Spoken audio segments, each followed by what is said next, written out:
दुर्भावना का फल। गंगा नदी गोमुख से निकलकर उत्तरांचल में कुछ दूर तक जाह्नवी नदी के नाम से जानी जाती है।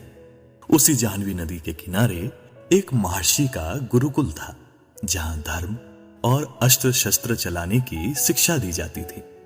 वहां अनेक शिष्य आते थे। गुरुकुल में कड़ा अनुशासन हुआ करता था। गुरु की आज्ञा का पालन करना और आपस में मित्रता का व्यवहार करना वहां का पहला नियम था। गुरुकुल में अपने बच्चों को भेजने के बाद माता पिता भी निश्चिंत हो जाया करते थे। उन्हें गुरु पर विश्वास था कि वे बच्चों को अच्छी शिक्षा और अच्छे संस्कार देंगे। उसी गुरुकुल में विभूति, दक्षेश, सुवास और नवीन भी शिक्षा ग्रहण कर रहे थे। विभूति और दक्षेश बहुत बुद्धिमान थे। हर विद्या सबसे पहले सीख लेते। बस एक ही कमी थी दोनों में, बहुत ईर्ष्यालु थे। किसी और की प्रशंसा ना कर सकते थे और ना ही सुन सकते थे। इसके विपरीत सुवास और नवीन साधारण बुद्धि के थे, पर सबसे मित्रता का व्यवहार करते, सबके गुणों का सम्मान करते।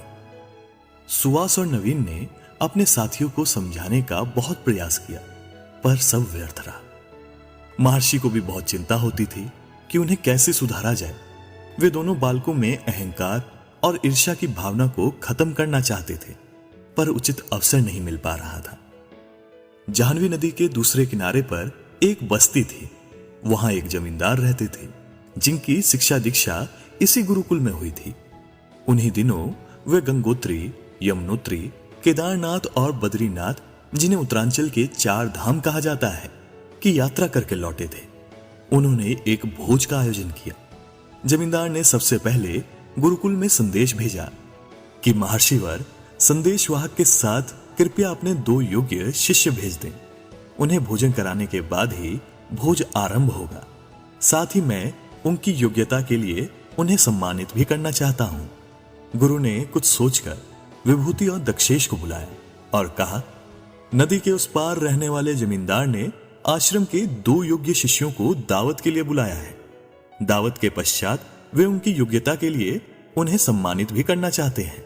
गुरुकुल में तुम्हारी विद्या बुद्धि को देखते हुए मैंने तुम दोनों को चुना है।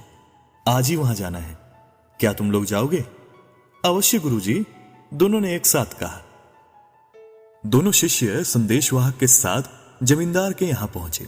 भोजन की सुगंध वातावरण में फैली हुई थी।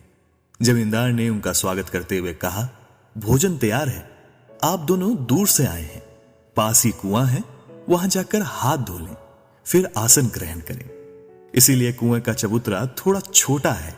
एक समय एक ही व्यक्ति खड़ा हो पाएगा, अतः आप में से पहले एक जाए, फिर दूसरा। विभूति झटपट उठा और कुएं की ओर चला गया। दक्षेश वहीं बैठा रहा। जमींदार ने दक्षेश से पूछा, जो कुएं की ओर गए हैं, सुना है वे गुरुकुल के शिष्यों में सबसे श्रेष्ठ हैं और बहुत विद्वान हैं। विद्वान? किसने कहा आपसे कि वो विद्वान है? अरे वो खच्चड़ है, पूरा खच्चड़। दक्षेश क्रोध से बोला। यह सुनकर जमींदार ने कुछ नहीं कहा। थोड़ी देर बाद दोनों शिष्यों को भोजन के लिए बुलाया गया। जब वे खाने के लिए बैठे तो उनके सामने जानवरों का भोजन, भूसा, हरी घास और चने का दाना परोसा गया। उसे देखते ही दोनों क्रोध से उबल पड़े। आपने हमें क्या जानवर समझ रखा है, जो खाने के लिए घास भूसा दिया है? चिल्लाते हुए दोनों शिष्य क्रोध से पैर पटकते हुए तेजी से वहां से बाहर निकल पड़े। वे लगभग दौड़ते हुए गुरुकुल पहुंचे और सारी घटना महर्षि को बताई। अभी बात पूरी भी नहीं हुई थी कि पीछे से जमींदार का संदेशवाहक हाफता हुआ पहुंचा। उसने महर्षि से क्षमा मांगते हुए कहा, गुरुवर क्षमा करें, कहीं कुछ समझने में भूल हो गई है। जमींदार स्वयं आते, पर हवेली मेहमानों से भरी हुई है, इसीलिए नहीं आ पाए। आप शिष्यों को पुनः भेज दें, मैं उन्हें लेने आया हूं। बिना शिष्यों को भोजन कराए अन्य मेहमानों को भोजन नहीं परोसा जाएगा। महर्षि ने इस बार दूसरे 2 शिष्यों सुवास और नवीन को संदेशवाहक के साथ भेजा। तो दोनों जमींदार के यहां पहुंचे तो जमींदार ने उनसे भी बारी बारी कुएं पर जाकर हाथ धोने के लिए कहा। पहले नवीन कुएं की ओर गया। सुवास को अकेला देखकर जमींदार ने वही बात फिर से कही। सुना है कि जो कुएं की ओर गए हैं गुरुकुल में सबसे श्रेष्ठ और विद्वान वही हैं। सुहास ने कहा, आपने ठीक सुना है। गुरुकुल में रहकर गुरुवर से हमें रोज अच्छी बातें सीखने को मिलती हैं। जमींदार ने पूछा, आपने ये नहीं बताया कि आप दोनों में से श्रेष्ठ कौन है? श्रेष्ठ तो नवीन है, सुहास ने बेहिचक कहा। और आप? जमींदार ने पुनः पूछा। मैं तो उसके सामने कुछ भी नहीं हूं, सुहास ने उत्तर दिया। तब नवीन लौटा और सुहास कुएं की ओर गया। जमींदार ने वही प्रश्न नवीन से किया। नवीन ने उत्तर दिया, सुहास तो सूर्य है, मैं तो उसकी विद्वता के सामने दीपक भर भी नहीं हूं। जमींदार उनके उत्तर से संतुष्ट हुए और दोनों को यथोचित सत्कार किया। दक्षिणा में उन्हें 5-5 गाय, पुरस्कार स्वरूप चांदी की खड़ों भेंट की।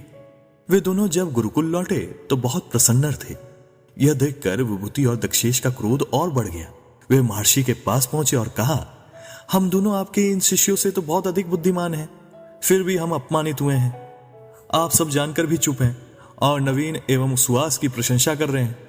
गुरु महर्षि ने उत्तर दिया, ये तो जमींदार ही बता सकते हैं, तो आप चलकर उनसे पूछते क्यों नहीं? दक्षेश ने हठ किया। महर्षि अनमने से चारों शिष्यों को साथ लेकर चल पड़े। जमींदार ने दौड़कर गुरु की अगवानी की और चारों शिष्यों को आसन दिया। महर्षि ने आने का कारण बताते हुए कहा, वत्स, आपने शिष्यों के साथ भेदभाव क्यों किया? दक्षेश और विभूति का कहना है कि उनका अपमान हुआ है। आपको इसका उचित कारण बताना ही होगा, अन्यथा। जमींदार ने गंभीर स्वर से कहा, महर्षि, मैंने आपसे 2 सुयोग्य विद्वान भेजने का आग्रह किया था, पर आपने मेरे यहां बैल और खच्चर भेज दिए। जब मैंने आपके पहले भेजे हुए शिष्यों से प्रश्न पूछा तो इन्होंने एक दूसरे का यही परिचय दिया। अतः मैंने दोनों के लिए जानवरों वाले प्रिय भोजन परोसे। मुझसे कोई भूल हो गई है तो मुझे क्षमा करें। जमींदार की बात खत्म होने से पहले विभूति और दक्षेश का सिर शर्म से झुक गया। उन्हें अपनी भूल महसूस हुई। उन्होंने जमींदार से क्षमा मांगी।